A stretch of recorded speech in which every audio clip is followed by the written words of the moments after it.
сез татарлар тапшыруын карыйсыз. Дөньяның төрле җирләрендә яшәүче милләттәшләребезне барлау безнең бурыч. Хөрмәтле тамашачылар, без сезнең теләк тәкъдимнәрегезне күздә тотып эшлибез. Студияда мин Эльвира Хөснетдинова. Бүген безнең программада Свердловск өлкәсендә татар мәгарифе көннәре узды. Нәтиҗәләре безнең тапшыруда. Узган елгы уку елында 659 бала өйрәнгән булса татар телен, быел 430 бала өйрәнә. Проблема нәрсәдә? Проблема татарларның үзләрендә. Томск өлкәсе Абытай авылы мәктәбенең актив укучысы Руфина Зөлбухарова белән таныштырырбыз. Бу гадәти булмаган хәл. Чөнки мин үзем дә татар телен бик яхшы белмим һәм аны башкаларга тәкъдим итү авыр иде. Мифтахетдин Акмулла исемендәге Башкорт дәүләт педагогия университетында 4нче мәртәбә Буыннар сабагы дигән фестиваль конкурс узды. Булачак татар бүлеге студентларын һәм шушы укытучы булып эшләрлек татар студентларын җәлеп итү ягыннан бу бик яхшы конкурс. Мәскәүдә драматург Газиз Айдарскийны искә алдылар. Татар классик музыкасы да шул хәтле үзәкләргә үтә. Татар булгангадыр инде ул. Ташкент шәһәренең татар мәдәни үзәге әгъзалары шәй бәйрәме үткәрде. Бу елгысы иң минемчә матур булып үтер дип уйлыйм, чөнки менә без күреп торасыз, бөтен пешерекләребез Казаннан алып киленгән. Әнә шундый кызыклы видео язмалар әзерләдек бүген сезгә, хөрмәтле тамашачылар. Беренче булып Свердловск өлкәсенә юл тотабыз. Свердловск өлкәсендә узган татар мәгарифе көннәренең икенче көнендә шәһәр халкы белән очрашулар үткәрелде. Делегация балаларны татар теленә өйрәтә торган Просвещение мәгариф үзәгендә һәм Югары Пышма шәһәрендәге өлкәннәр өчен татар теле курслары оештырылган Бакыр мәчетендә булды. Мәгариф көннәре Татарстан Республикасының Свердловск өлкәсендәге даими вәкиллегендә 4 сәгатьлек киңәшмә белән тәмамланды. Бу хакта Уралдагы хезмәттәшләребез сюжетында.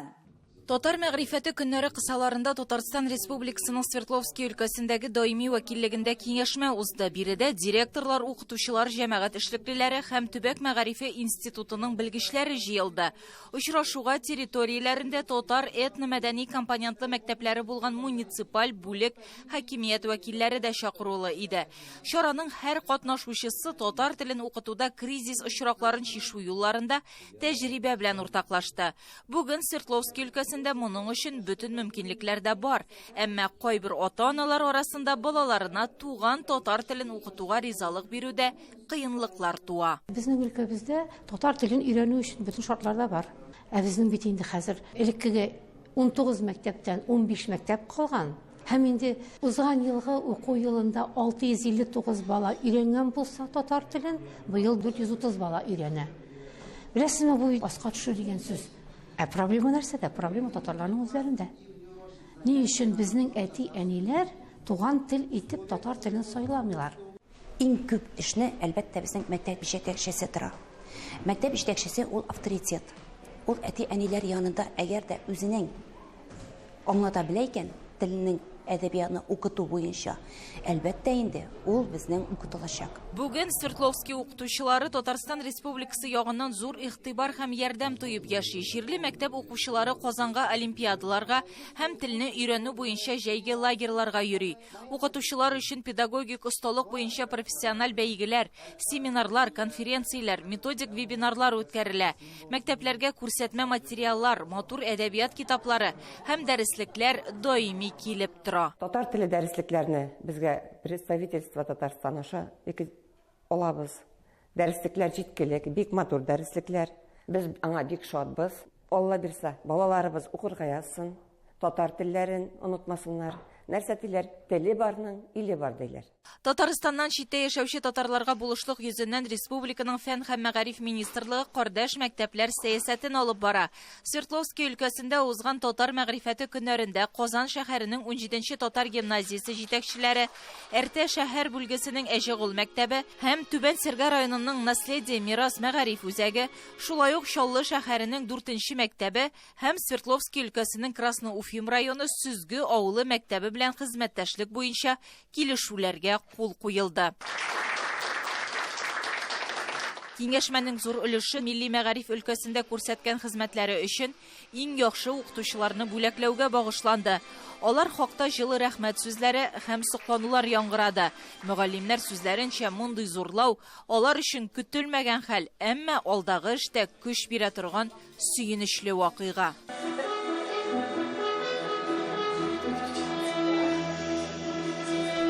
Свердловский өлкәсендә узган татар мәгърифәте көннәре нәтиҗәсендә төбәктә 2025 елда татар телен саклауга юнәлтелгән чаралар планы да расланачак. Планның аерым өлеше балалар бакчасы тәрбиячеләренә методик булышлык итүгә дә багышланган. Чөнки бүген беренче сыйныфка килүче балаларның татар телен белү дәрәҗәсе бик түбән.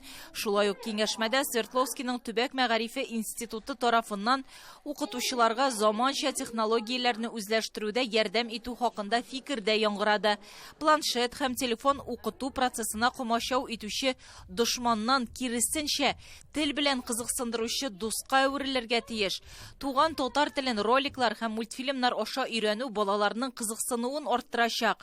Чөнки туган тел дәресе җиңел, күңелле һәм яңа тәэсирләр, эмоцияләр белән узарга тиеш. Укытучы бу өлкәдә юл күрсәтүче маяк сыман. Гөлия Садыкова, Әлфия Габдушева, Юлия Шлентова, Татарлар, Свердловский өлкәсе. Әлбәттә, укыту системасында мөгаллим, ата-ана һәм укучының берлектә эшләүе мөһим. Бу мәрҗәннең һәр инҗесе үзеннән өлеш кертә. Томск өлкәсе Абытай урта мәктәбендә дә бар андый янып торган укучылар. 9-нчы сыйныфта белем алучы Руфинә Зелбухарова мәсәлән, иҗтимагый проектлар белән мавыга. Һәм бу эштә сыйныфташларын, кардәшләрен дә әйдәп бара. Ул күп балалы гаиләдә үсә, кичкенәләр өчен апалары укуда да, мәктәптән тыш эшләрдә дә үрнәк. Ул өлкә татар кызы конкурсында җиңүче, Казанда шәҗәрәләр буенча балалар конференциясында призер була. Күптән түгел сыйныфташы Рауил белән онлайн оештырылган төбәк-ара конференцияда катнашты. Руфинәнең соңгы проекты хакында хезмәттәшләребез бәян итә. Алла Тәгаләм үзең киң рәхмәтен салып, укыткан Кораннарыбыз кабул итсен, Алла Тәгаләм үзе. Балаларга сәламәтлек биреп, үзеңнәргә сәламәтлек биреп, сөенеп, куанып яшәгән насыйп кылсын. Стәлеңнәр тулып торсын, яныңнар тыныч булсын, йөзеңнәр якты булсын. Алла Тәгаләм үзең киң рәхмәтен салып, үзең кабул ит.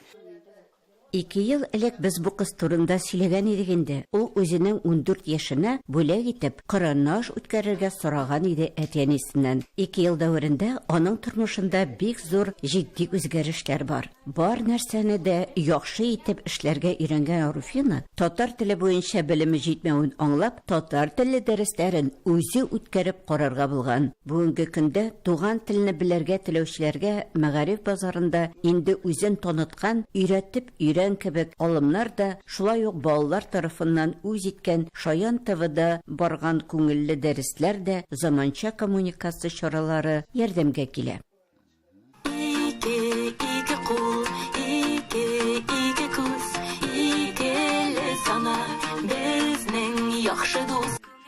Мультик анимациясын Шаян музыка белән байыту балага тиз, уен формасында телгә ия булырга мөмкинлек бирә. Башкалада еракта яшәүчеләр дә бу дәресләрне белем үстерүдә киң куллана күрәбез. Это в первый раз я проводила такой урок. Это было необычно. Бу гадәти булмаган хәл. Чөнки мин үзем дә татар телен бик яхшы белмим һәм аны башкаларга тәкъдим итү авыр иде. Башта аларга җиңел биреләчәк материал таптым. Аларны кызыксындырыр өчен аны гадәти булмаган итеп күрсәтергә кирәк иде. Мин татар телендә соннар турында видео дәрес таптым. Рассказывал о цифрах на татарском языке. А теперь мы запишем цифры на татарском языке. 1. Можете поставить цифру и написать БР. Руфина күптән түгел генә татар үзәгендә өйрәнгәннәрен энеләренә һәм сеңлесенә өйрәтә. Өй шартларында апалары укучыларының хаталарын контрольдә тота. Давай 2 тогда называй. Развивательно. 5. 5 и 7 как будет? 7. Мне сегодня понравилось. Миңа бүген бу дәрестә ошады. Без татар хәрефләрен өйрәндек. Хайваннарны татар теленә тәрҗемә иттек. Без татар телендә мультфильм карадык. Ул миңа ошады. Следующий урок я пока еще не придумала. Икенче дәресне мин әле уйлап чыгармадым. Мөгаен бу сөйләшү, танышу булыр. Мәсәлән, минем исемем Ришат, миңа 7 яшь. Яшь мәгърифәтчеләр. Сон ягыннан караганда алар күп түгелдер мөгаен. Әмма дә ләкин күңел сайлап алган юнәлешкә бирелеп мавыгу, активлык, башкаларны да җәлеп итә белү сәләте тамырларына кайтучылар сафын арттыра билгеле. Томскидан Елена Софьевна, Анатолий Шустов, Татарлар. Уфа шәһәренең Мифтахетдин Акмулла исемендәге Башкыр дәүләт педагогия университетының филологик белем бирү һәм мәдәният ара багланышлар институтының татар теле һәм әдәбияты кафедрасы буыннар сабагы дип аталган фестиваль-конкурс оештырды. 4нче тапкыр уздырыла торган чара бу юлы гаилә елына багышланды. Фестиваль туган тел укытучыларының тәҗрибәсен яшь буынга тапшыру максатыннан эзлеклелек, буыннар бәйләнеше булсын өчен оештырыла. Конкурс хакында урындагы хәбәрчеләребез видео язмасында танышырсыз. Заман укытучысы нинди булырга тиеш соң? Уфа шәһәренең Мифтахетдин Акмулла исемендәге Башкыр дәүләт педагогия университетында татар телен үстерүгә, аны саклауга бәйле чаралар нәтиҗәле оештырылып килә.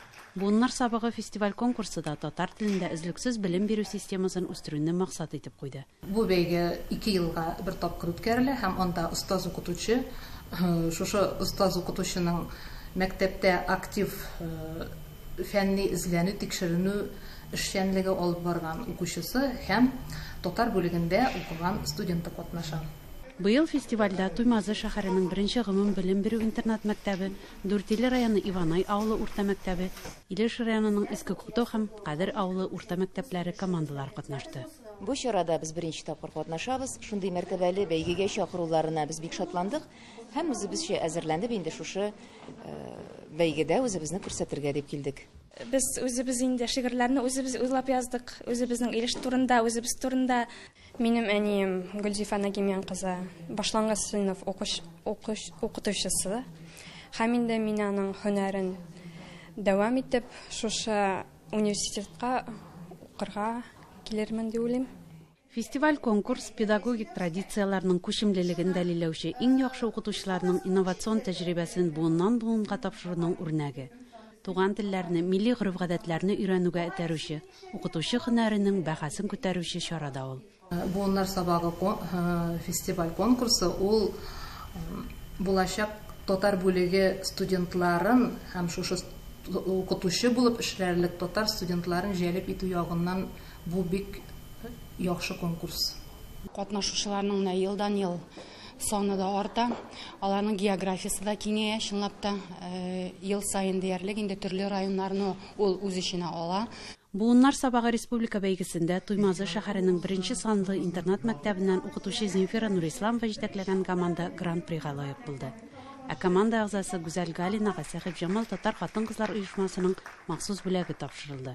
Әлбәттә инде туган телебезгә сөю хисе алып килде. Безне монда киләчәк буынга туган телебезне саклап калу, киләчәккә җиткерү, үзебезнең эшчәнлегебезне, эш тәҗрибәбезне белән уртаклашу күрсәтү, менә шушы максат белән килдек бәйгегә. Мондый чаралар беренчедән татар телебезне тирәнрәк өйрәнүгә өнди, икенчедән инде мондый чаралар татар телен тагын да популярлаштыруга инде бик нигез сала. Мин татар телене нык яратам. Мин әле 11нче сыйныфта. 11нче сыйныфны бетергәчтән менә үземнең тормышымны татар теле белән бәйләсем килә.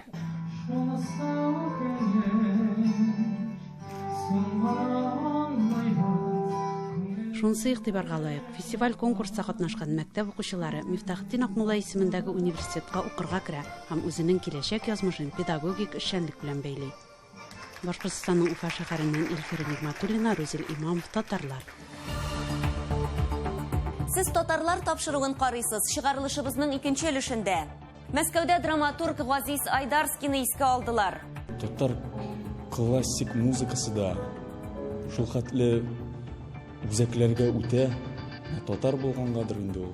Ташкент шәһәренең татар мәдәни үзәге әгъзалары чәй бәйрәме үткәрде.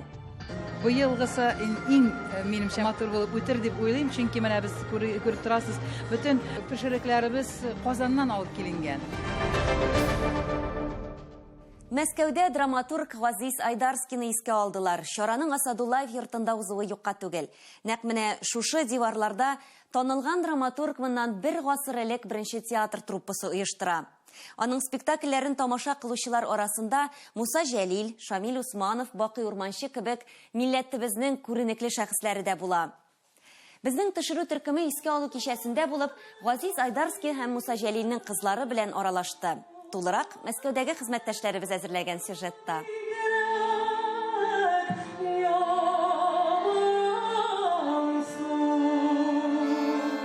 Бу көнне дистәләгән тамашачы Асадуллаев йортының тарихи залын тутырды. Алар истәлекле вакыйга Газиз Айдарскийның тууына 125 ел тулуга багышланган кичә шаһитләре. Нәкъ бу шәхес тырышлыгы белән инде 100 елдан артык Мәскәү татар мәдәни үзәгендә беренче театраль өлгеч буларлыкка килә. Ил башкаласында татар театры тарихы башланып китә. Сине яратам, сине яратам.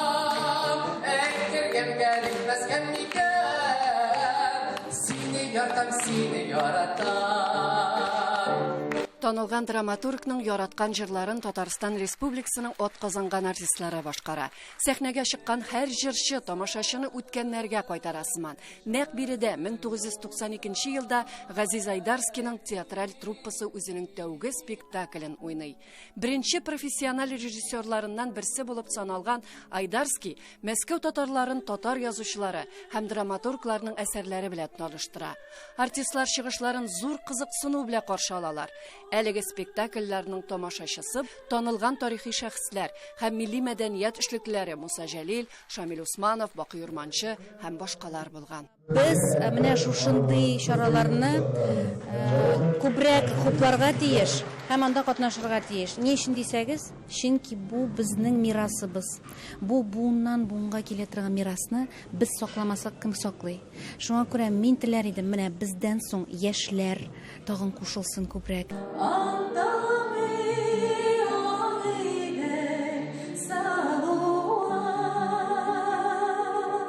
Очрашуның төп кунакларының берсе Газиз Айдарскийның кызы. Аңа 99 яшь. Әмма яшенә карамастан Әлфия ханым әти-әнисе хакындагы хатирәләрне кадерләп саклый. Нәкъ ул әтисенә багышланган кичәне оештыручы һәм алып баручы. Әлфия Айдарская тырышлыгы белән әти-әнисенең туган ягында музей да ачылган. Әлфия Газиз кызы архив документларын бик җентекләп җыя һәм әтисе белән бәйле балача хатирәләре белән бүлешә. Мне рассказывали татарские артисты.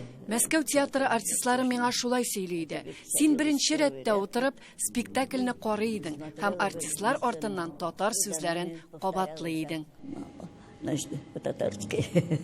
34 яшендә Газиз Айдарский Казанның сәнгать бүлеген җитәкләргә өлгерә. Театр төзелешенә дә үз өлешен кертә.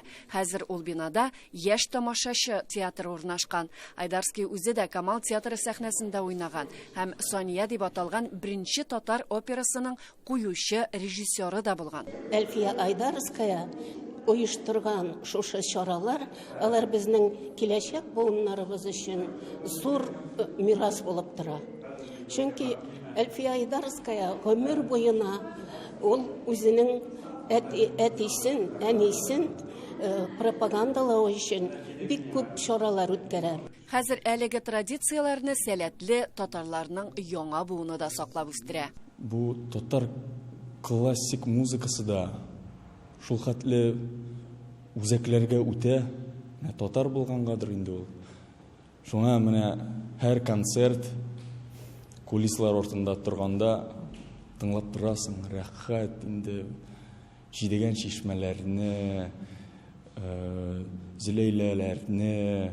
Мәскәүдә танылган режиссер хакындагы хатирәләрне кадерләп саклыйлар. Шулай 2016 елда башкаланың татар мәдәни үзәге бинасына истәлек тактасы урнаштырыла. Бүген Казан һәм Мәскәүне кебек үк Газиз Айдарский һәм Муса Жәлил нәсел дәвамчыларын дуслар җипләре берләштерә. И отцы, и мама. Газиз Айдарский һәм аның хатыны әтием белән зур дуслар иде. Әлфия Газиз кызы белән мин күптән түгел генә таныштым. Бер-беребезне якын итә башладык.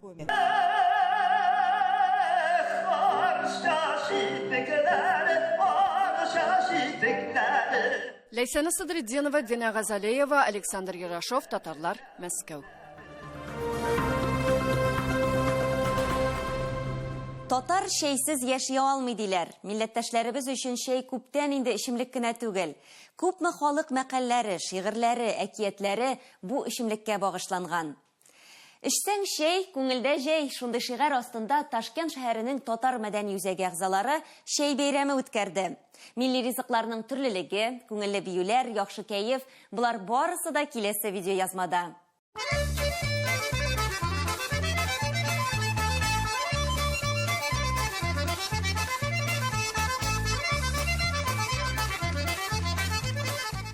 Татар ул Аллаһка табынучы, түбәтәй киеп, шәй эчеп йөрүче кеше. Мондый стереотип кешеләрдә шактый вакыттан бирле яшәп килә. Шәй табыны артында алып барылган әңгәмәләр татар социаль мәдәниятенең аерылгысыз өлеше ул. Чара башында бәйрәмне алып баручы Фирүзә Халдарова кунакларга үзенең иң яраткан шәй кайнату ысулын күрсәтте. Бүген без татар шәй традицияларын күрсәтәчәкбез әлбәттә. Ул инде беренче тапкыр түгел, ләкин быелгысы иң минемчә матур булып үтер дип уйлыйм, чөнки менә без күреп торасыз, бөтен пешерекләребез Казаннан алып киленгән. Хәзер менә мин татар шәй ысулларын күрсәтәм. Кара шәй әлбәттә. Менә безнең мәтрүшкә, менә исле тәмле мәтрүшкәләр. Карагат яфрагын да салабыз. Әлбәттә, бу үзенең шундый исле, менә бик тәмле исләре, менә бик тәмле, шәй дә бик тәмле булачак.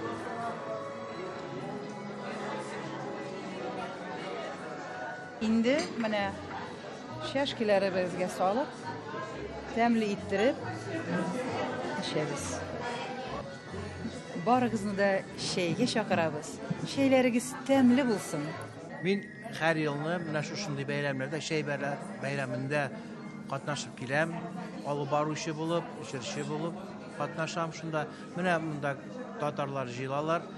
Шунда утырып, үзара сөйләшеп, шәйләр ишеп. Татарстанда яшәмәсәк тә, без менә шунда җыелып, шәйләр ишеп, татар телләрен өйрәнеп, менә яшьләргә өйрәтәбез. Кайбер сүзләрне белмәсәк, беләбез инде. Менә шулай җыелып утырабыз без Үзбекстанда. Тәмле ризыклардан сыгылып торган өстәлләр, хуш әңгәмәләр, милли җырлар һәм әлбәттә шәй. Шәй мәҗлесен хәзер кемәкәди хәзер бар җирдә дә тырышалар үткәрергә. Чөнки шәй башка төрле чараларны үткәрергә дисәң, шәй турында бернинди дә сүз юк иде. Хәзер шәй мәҗлесләрен бездә дә үткәрәбез, менә Аллаһка шөкер. Ташкентта, Казанда да менә күрәбез, һәм шулай ук башка мәмләкәтләрдә дә шәй мәҗлесләрен үткәрә башладылар. Һәм әлбәттә, бер генә татар бәйрәмендә яраткан җир һәм күңелле биюләрдән башка узмый.